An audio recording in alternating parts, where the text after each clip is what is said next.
Bugün tarih boyunca sayısız medeniyete ev sahipliği yapmış, iki kıtayı birbirine bağlayan eşsiz şehir İstanbul'un büyüleyici yolculuğuna çıkıyoruz.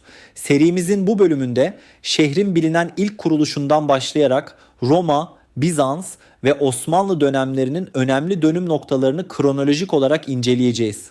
İstanbul'un bilinen en eski adı Bizantyon'dan başlayarak Ayasofya'nın mistik sütunlarından, Boğaz'ın efsanelerine, Kapalı Çarşı'nın canlı ticaretinden, Rumeli Hisarı'nın inşasına kadar tam tamına 50 tane tarihi ve kültürel bilgiyi paylaşacağım.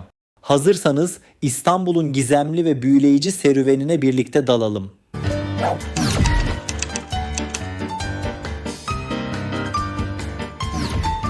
İstanbul'un bilinen ilk adı Bizantyon'dur.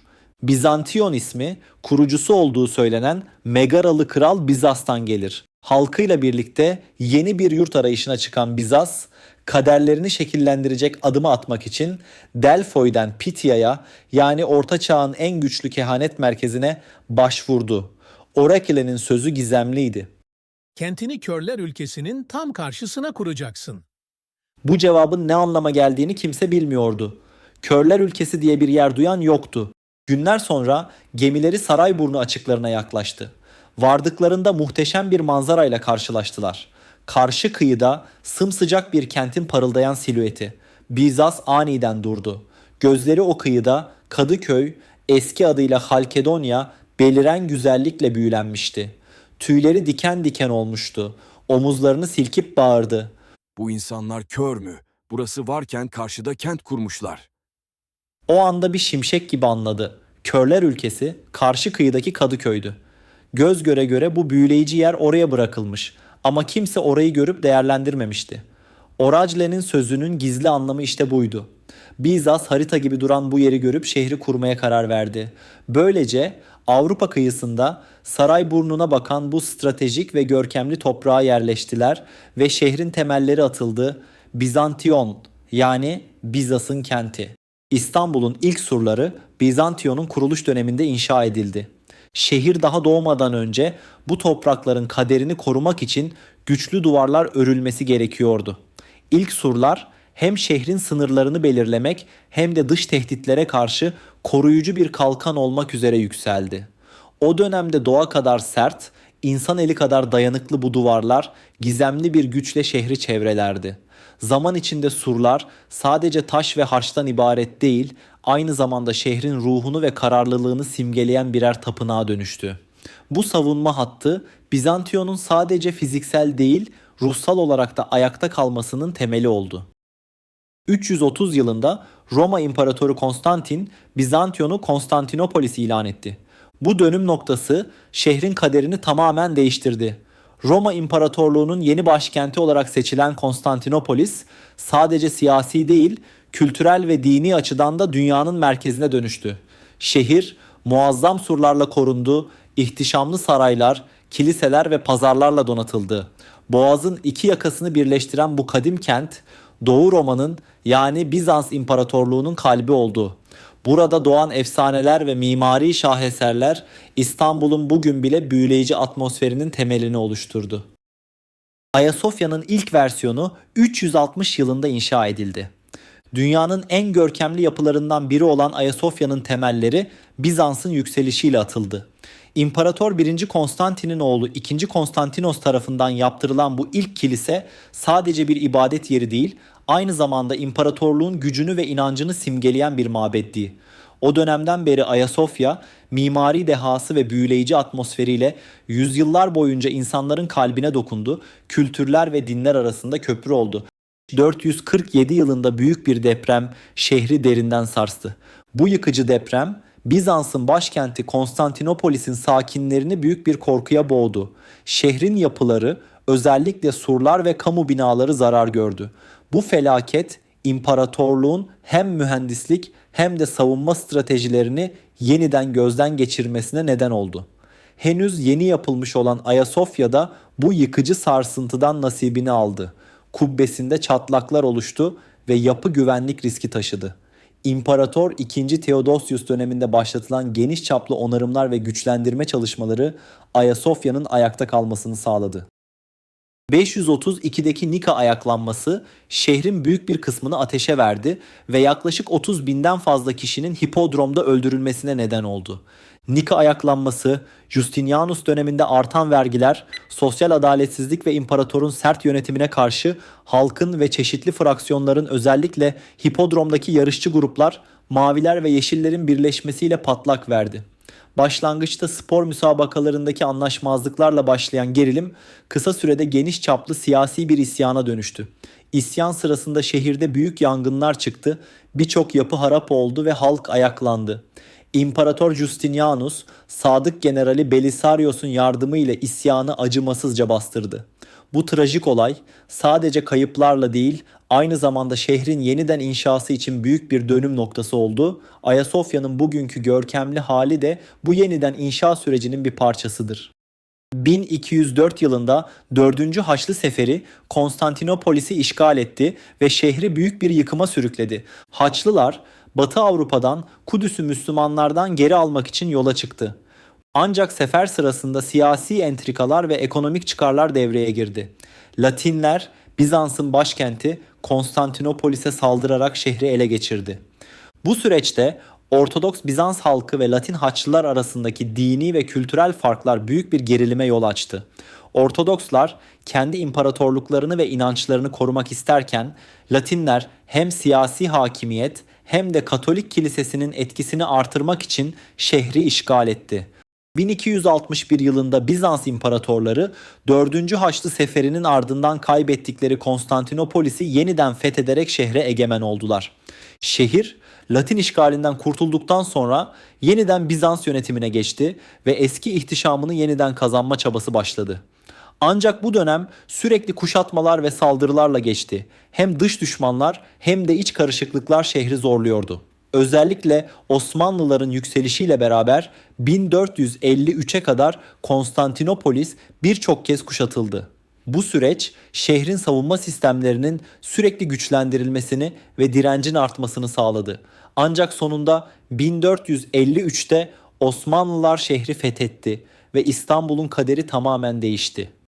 29 Mayıs 1453'te Fatih Sultan Mehmet tarihin seyrini değiştirerek Konstantinopolis'i fethetti. Şehir artık Konstantiniye olarak anılmaya başlandı ve yeni bir çağın kapıları aralandı. Ayasofya camiye çevrilerek Osmanlı mimarisi ve kültürünün önemli bir simgesi haline geldi.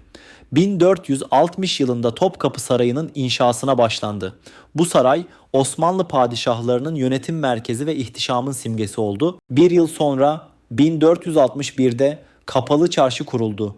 Burası ticaretin kalbinin attığı dünyanın en büyük ve en eski çarşılarından biri olarak şehre canlılık kattı. 1509 yılında Küçük Kıyamet olarak adlandırılan büyük bir deprem İstanbul'u derinden sarstı. O dönem padişah 2. Bayezid'ti.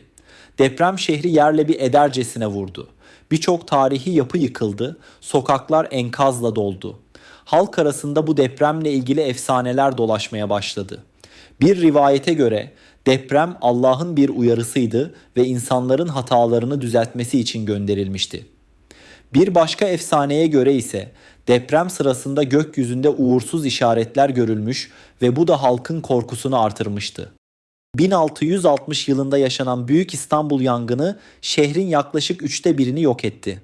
Bu devasa yangın birkaç gün boyunca kontrol altına alınamadı ve ahşap yapılar başta olmak üzere pek çok mahalleyi küle çevirdi. Yangın sırasında camiler, evler, dükkanlar ve önemli kamu binaları büyük zarar gördü. Halk büyük bir yıkımın içinde kaldı ve birçok kişi evsiz kaldı. Lale Devri İstanbul'a ilk barok mimari eserlerin gelmesini sağladı. Bu dönem Osmanlı toplumunda sanat, kültür ve mimaride önemli bir yenilenme süreciydi. Avrupa etkileriyle şekillenen barok tarzı şehirde camilerden saraylara, bahçelerden köprülere kadar birçok yapıya yansıdı. Lale Devri İstanbul'un estetik anlayışını derinden değiştirdi ve şehre yeni bir zarafet katarken Osmanlı mimarisinde batılılaşmanın ilk adımlarını temsil etti. 1854 yılında İstanbul'da ilk belediye teşkilatı kuruldu. Bu teşkilatın merkezi şehrin kalbi sayılan Sirkeci bölgesindeki ilk belediye binasında faaliyet göstermeye başladı. Belediyenin kurulması İstanbul'un yönetiminde modernleşmenin önemli bir adımıydı. Bu sayede şehir altyapısı, temizlik, su ve yol hizmetleri daha organize bir şekilde yürütülmeye başlandı. 1875 yılında İstanbul'un simgelerinden biri olan Galata Köprüsü hizmete girdi. Boğaziçi'nin iki yakasını birbirine bağlayan bu köprü şehirde ulaşımı büyük ölçüde kolaylaştırdı ve ticaretin canlanmasına katkıda bulundu. Ahşap olarak inşa edilen ilk Galata Köprüsü hem yaya hem de araç trafiğine hizmet etti. Zamanla yenilenip geliştirilen köprü İstanbul'un sosyal ve ekonomik hayatında merkezi bir rol oynamaya devam etti. Bu arada eğer tarihe, biyografilere ve insan hikayelerine meraklıysanız kanalıma abone olmayı unutmayın. 1876 yılında İstanbul'da açılan ilk tramvay hattı şehrin ulaşım tarihinde bir devrim oldu. Bu ilk tramvay hattı Beyoğlu'ndan Kabataş'a kadar uzanıyordu ve başlangıçta atlı tramvaylarla işletiliyordu. Şehrin hızla büyüyen nüfusu ve genişleyen sınırları göz önüne alındığında toplu taşıma ihtiyacı giderek artmıştı. Atlı tramvaylar hem günlük hayatı kolaylaştırdı hem de sosyal yaşamın hareketlenmesine katkı sağladı. 1894 yılında meydana gelen büyük deprem İstanbul'da ağır hasara yol açtı. Bu sarsıntı şehrin özellikle tarihi yarımada ve çevresindeki birçok yapıyı etkiledi. Evler, kamu binaları ve dini yapılar zarar gördü. Bazıları kısmen yıkıldı veya ciddi biçimde çatladı. Deprem halk arasında büyük korku ve paniğe sebep oldu. 1908 yılında ilan edilen ikinci Meşrutiyet, İstanbul'u Osmanlı İmparatorluğu'nun siyasi merkezine dönüştürdü. Bu dönemde İstanbul sadece imparatorluğun başkenti olmakla kalmadı, aynı zamanda özgürlük ve reform taleplerinin odak noktası haline geldi. İkinci Meşrutiyet, anayasal yönetimin yeniden kurulması ve meclisin açılmasıyla halkın siyasi hayata daha fazla katılmasını sağladı. 1930 yılında şehir resmen İstanbul adıyla tescillendi. Osmanlı döneminde farklı isimlerle anılan şehir, özellikle batılı kaynaklarda Konstantinopolis ve Bizantiyon gibi isimlerle bilinirdi. Cumhuriyetin ilanıyla birlikte Türkiye modernleşme ve millileşme sürecine girdi ve şehirlerin isimlerinin Türkçeleştirilmesi önem kazandı. Bu kapsamda İstanbul'un resmi adı İstanbul olarak kayıtlara geçti. Bu değişiklik hem ulusal kimliğin pekiştirilmesi hem de şehir tarihinin yeni döneme uygun şekilde yeniden tanımlanması anlamına geliyordu. 1940 yıllarda İstanbul yoğun bir göç dalgasıyla karşılaştı. İkinci Dünya Savaşı'nın etkileri ve kırsal kesimdeki ekonomik zorluklar nedeniyle birçok insan daha iyi yaşam koşulları arayışıyla İstanbul'a göç etti. Şehir hızlı nüfus artışıyla karşılaştı ve bu durum konut, altyapı ve sosyal hizmetler üzerinde büyük baskı oluşturdu. Göç edenler genellikle Anadolu'nun çeşitli bölgelerinden geliyordu ve yeni gelenler İstanbul'un kültürel dokusunu zenginleştirirken aynı zamanda kent planlaması ve şehir hizmetlerinde zorluklar yaşanmasına neden oldu. Bu dönemde gecekondulaşma başladı ve İstanbul modern metropol olma yolunda önemli dönüşümler yaşadı. 1973 yılında İstanbul'un iki yakasını birbirine bağlayan 1. Boğaziçi Köprüsü hizmete açıldı. Bu köprü Asya ile Avrupa kıtalarını bağlayan ilk büyük mühendislik yapısıydı ve şehirde ulaşımda devrim yarattı. İnşası yıllarca süren bu proje hem ekonomik hem de sosyal açıdan İstanbul'un büyümesine büyük katkı sağladı. Köprü sadece araç trafiği için değil, aynı zamanda şehrin modernleşme ve entegrasyon sürecinin sembolü olarak kabul edildi. 1988 yılında İstanbul'un ulaşım ağını güçlendiren 2. Boğaziçi Köprüsü yani Fatih Sultan Mehmet Köprüsü hizmete girdi. Bu köprü Avrupa ve Asya kıtalarını birleştiren ikinci önemli bağlantıydı ve şehrin artan trafik ihtiyacını karşılamak üzere inşa edildi. Modern mühendislik teknikleriyle yapılan köprü sadece taşıt trafiğine değil, aynı zamanda İstanbul'un büyüme ve gelişme vizyonunun bir simgesi olarak da görüldü. Tarih boyunca büyük medeniyetlere ev sahipliği yapmış İstanbul sadece geçmişiyle değil, günümüzde de eşsiz özellikleriyle dikkat çekiyor. Şimdi şehirle ilgili belki daha önce hiç duymadığınız şaşırtıcı ve çarpıcı gerçeklere doğru bir yolculuğa çıkacağız. Mesela Boğaz'da her yıl ortalama 50 binden fazla gemi geçiş yapıyor. Bu İstanbul'un nedenli stratejik ve yoğun bir deniz trafiği merkezi olduğunu gösteriyor. Hazırsanız İstanbul'un gizemli ve büyüleyici yanlarını keşfetmeye devam edelim. Kapalı Çarşı yaklaşık 4000 dükkanıyla dünyanın en büyük kapalı çarşısı olarak bilinir. Yüzlerce yıldır ticaretin kalbi olan bu tarihi mekan sadece alışveriş için değil, aynı zamanda İstanbul'un kültürel ve sosyal yaşamının da önemli bir parçasıdır. Labirent gibi sokakları, zengin ürün çeşitliliği ve mistik atmosferiyle Kapalı Çarşı, şehrin en gözde turistik noktalarından biridir. İstanbul'da 200'den fazla Osmanlı çeşmesi hala ayaktadır ve şehre tarihi bir zarafet katar. Bu çeşmeler sadece su sağlamakla kalmayıp aynı zamanda Osmanlı mimarisinin ve şehir estetiğinin önemli birer örneğidir. Çeşmeler İstanbul'un sokaklarında dolaşırken geçmişle bugün arasında köprü kurar ve kentin kültürel dokusunu zenginleştirir.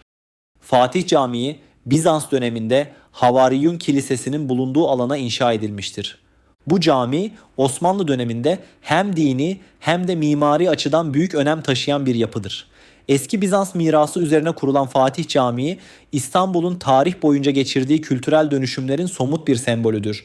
19. yüzyılda İstanbul'da ilk fotoğraf stüdyoları Beyoğlu'nda açıldı. Bu stüdyolar şehrin modernleşme sürecinde önemli bir adım olarak kabul edilir ve İstanbul'un kültürel hayatına yeni bir boyut kazandırdı. Fotoğrafçılık hem tarih kayıtları hem de sanat açısından büyük önem taşıdı ve Beyoğlu bu yeniliğin merkezi oldu. Dolmabahçe Sarayı yaklaşık 14 ton altın kullanılarak süslenmiş görkemli bir yapıdır. Bu saray Osmanlı'nın batılılaşma döneminin en parlak simgelerinden biri olarak ihtişamı ve zarafetiyle dikkat çeker. İç dekorasyonunda kullanılan altın detaylar sarayın ihtişamını ve sanat anlayışını gözler önüne serer. Sultanahmet Camii iç duvarlarında 21 bin mavi iznik çinisiyle süslenmiştir. Bu eşsiz çini süslemeleri caminin büyüleyici atmosferini yaratır ve Osmanlı sanatının zarafetini gözler önüne serer. Sadece bir ibadet yeri değil, aynı zamanda sanat ve tarihle dolu bir başyapıttır. Galata Kulesi'nin tepesinden izlenen gün batımı manzarası UNESCO'nun kültürel miras listesinde yer alan eşsiz deneyimlerden biridir. İstanbul'un kalbinde yükselen bu tarihi kule, yüzyıllardır şehre hakim bir seyir noktası olmuştur. Gün batımı sırasında boğazın altın rengine bürünen suları ve şehir silüetinin büyüleyici görüntüsü ziyaretçilere unutulmaz anlar yaşatır. Bu manzara sadece doğal güzelliğiyle değil, aynı zamanda şehrin tarihi dokusuyla da bütünleşir. UNESCO'nun listesinde yer alması bu görsel şölenin evrensel bir değer taşıdığını ve korunmasının önemini vurgular. Galata Kulesi'nde gün batımını izlemek, İstanbul'un büyüsünü en yoğun hissetmenin yollarından biridir. İstanbul Boğazı, Karadeniz ile Marmara Denizi'ni birbirine bağlayan dünyanın en önemli ve tek doğal su yoludur. Bu stratejik boğaz sadece iki denizi birleştirmekle kalmaz, aynı zamanda Avrupa ile Asya kıtalarını da birbirinden ayıran eşsiz bir coğrafi sınırdır. Yaklaşık 30 kilometre uzunluğunda ve yer yer sadece 700 metre genişliğinde olan Boğaz, tarih boyunca hem askeri hem ticari açıdan büyük öneme sahip olmuştur. Her yıl ortalama 50 binden fazla geminin geçiş yaptığı bu dar su yolu, dünya deniz ticaretinin kalbinde yer alır ve küresel enerji ile ticaret yollarının kritik bir noktasıdır. Ayrıca Boğaz çevresindeki doğal güzellikler, tarihi yapılar ve zengin ekosistemiyle İstanbul'un simgelerinden biridir. İstanbul Boğazı'nın en dar yeri Anadolu Hisarı ile Rumeli Hisarı arasında yer alır ve yaklaşık 698 metredir. Bu dar geçiş tarih boyunca Boğaz'ın savunulması için kritik öneme sahip olmuştur. Her iki yakada inşa edilen bu iki tarihi hisar, Osmanlı döneminde Boğaz'ın kontrolünü sağlamak ve deniz trafiğini denetlemek amacıyla yapılmıştır. Bu bölge Boğaz'ın en stratejik noktalarından biridir. Boğaz'ın en geniş yeri ise yaklaşık 3600 metre genişliğiyle Kandilli ile Kanlıca arasındaki bölümde bulunur. Aya İrini Osmanlı döneminde müze olarak kullanılan ilk yapıdır. Bizans döneminden kalan bu görkemli kilise Osmanlılar tarafından 18. yüzyılda bir silah deposu olarak kullanıldıktan sonra 19. yüzyılda müze ve konser salonu olarak işlev görmeye başladı. İstanbul'daki müzecilik tarihinin başlangıcı olarak kabul edilen Aya İrini hem mimarisi hem de tarihi önemiyle dikkat çeker. Bu arada eğer tarihe, biyografilere ve insan hikayelerine meraklıysanız kanalıma abone olmayı unutmayın. Haydarpaşa Garı Alman mühendisler ve mimarlar tarafından planlanıp 1903 yılında tamamlanmış görkemli bir yapıdır. Osmanlı İmparatorluğu'nun son dönemlerinde inşa edilen bu gar, Anadolu'dan gelen demiryolu hatlarının İstanbul'daki son noktası olarak hizmet vermiştir. Mimari tarzı Alman Rönesansı ve erken modernizm etkilerini taşır. Bu da yapıya hem güçlü hem zarif bir görünüm kazandırır. Kapalı Çarşı her gün ortalama 250 bin ziyaretçiyi ağırlayan dünyanın en yoğun alışveriş merkezlerinden biridir. Bu devasa çarşı hem turistlerin hem de yerel halkın uğrak noktasıdır. Tarihi atmosferi, zengin ürün çeşitliliği ve canlı ticaret hayatıyla Kapalı Çarşı İstanbul'un kalbinin attığı yerlerden biridir. Burada her adımda Osmanlı ve Bizans'ın izlerini hissedebilirsiniz. Büyükada'daki Ayayorgi Kilisesi Hristiyanlar için önemli ve kutsal bir hac noktasıdır. Adanın tepelerinde yer alan bu tarihi kilise her yıl özellikle 23 Nisan ve 6 Mayıs tarihlerinde binlerce ziyaretçiyi ağırlar. İnançlılar buraya sağlık ve şifa dilekleriyle gelir, dualar ederler. Kilise hem mimari güzelliği hem de mistik atmosferiyle İstanbul'un ruhani zenginliklerinden biridir. Ayasofya'da terleyen sütun olarak bilinen özel bir sütun bulunur ve bu sütunun şifa getirdiğine inanılır. Bu sütun ziyaretçiler tarafından dokunulduğunda nemli olduğu fark edilir. Adeta terliyormuş gibi görünür. Efsaneye göre sütuna elini değdirenler çeşitli hastalıklardan ve rahatsızlıklardan kurtulur. Bu mistik özellik Ayasofya'yı sadece tarihi ve mimari açıdan değil, manevi bir cazibe merkezi haline de getirir. İstanbul'un en eski kapalı hamamı olan Cağaloğlu Hamamı 15. yüzyıldan kalma tarihi bir yapıdır ve Fatih ilçesinde Cağaloğlu semtinde yer alır. Osmanlı döneminde yaptırılan bu hamam hem mimarisi hem de işlevselliğiyle dönemin en önemli sosyal yaşam merkezlerinden biri olmuştur. Günümüzde de hizmet vermeye devam eden Cağaloğlu Hamamı ziyaretçilerine tarih kokan bir deneyim sunar. İstanbul Boğazı'nın en dar noktasında sadece 4 ay gibi kısa bir sürede inşa edilmiştir. 1452 yılında Fatih Sultan Mehmet tarafından yaptırılan bu hisar, Osmanlı'nın İstanbul'u fethetme hazırlıklarının kritik bir parçasıydı. Stratejik konumu sayesinde Boğaz'dan geçen gemilerin kontrolünü sağlayarak şehrin savunmasında önemli rol oynadı. İnşaatındaki hız ve mühendislik başarısı dönemin askeri dehasını yansıtır. Günümüzde de tarihi bir anıt ve turistik cazibe merkezi olarak ziyaretçilerini ağırlamaktadır.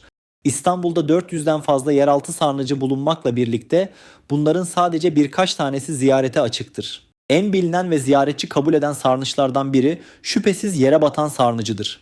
Bizans döneminde inşa edilen bu sarnıç, görkemli sütunları ve mistik atmosferiyle İstanbul'un en popüler turistik noktalarından biridir.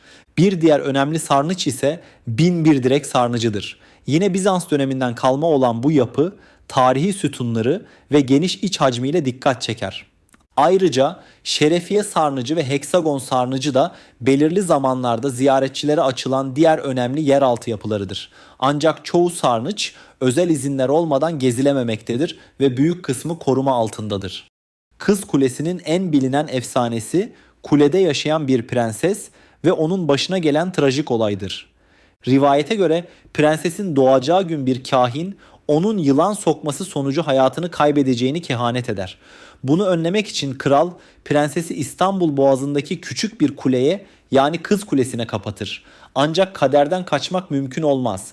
Prenses kuledeyken gizlice getirilen bir sepet üzümün içine saklanan zehirli bir yılan prensesi sokar ve efsane trajik bir şekilde son bulur. İstanbul'un ne kadar büyüleyici ve tarih dolu bir şehir olduğunu bir kez daha gördük, değil mi? İki kıtada yer alan tek metropol olması, her taşında binlerce yılın hikayesini taşıması gerçekten insanı hayran bırakıyor. Tarihten bugüne uzanan bu yolculukta sayısız ilginç bilgiyle karşılaştık. İstanbul hakkında öğrendiğiniz bu bilgilerden hangisi sizi en çok şaşırttı? Ya da belki de bugüne kadar hiç duymadığınız, "Vay be, bunu bilmiyordum" dediğiniz bir gerçek vardı. İstanbul'un bu derin ve zengin geçmişinde sizce daha keşfedilmemiş hangi sırlar olabilir? Yorumlarınızı, düşüncelerinizi ve hatta merak ettiklerinizi bizimle paylaşın. Eğer tarihe, biyografilere ve insan hikayelerine meraklıysanız kanalıma abone olmayı unutmayın.